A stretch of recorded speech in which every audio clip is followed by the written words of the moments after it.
আচলতে উৎসৱ পাৰ্বণবোৰ যেন একাংশ ধনী লোকসকলৰ বাবেহে। কিছু সংখ্যক লোকৰ বাবেতো এয়া পূজা বিহু আহিলে এক চিন্তনীয় বিষয় হৈ পৰে। বুকুখন বিষাই উঠে তেতিয়া সেইগৰাকী নাৰীৰ মুখখনলৈ চাওঁ। তেওঁ স্বামীৰ মৃত্যুৰ পিছত তিনিওটা সন্তানটো ধুনীয়াকৈ পোহপাল দিছে ঠিকেই, কিন্তু বিহু পূজা আহিলে যে তেখেতৰ ৰাতি টোপনি নাই।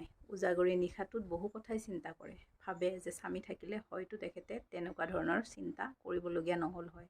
তেওঁ ভাবে যে সেই তিনিওটি সন্তানক স্বামীৰ অবিহনে সুখত ৰাখিব পাৰিবনে নাই, সেই সুখকণ দিব পাৰিবনে নাই পূজাৰ প্ৰাক মুহূৰ্তত।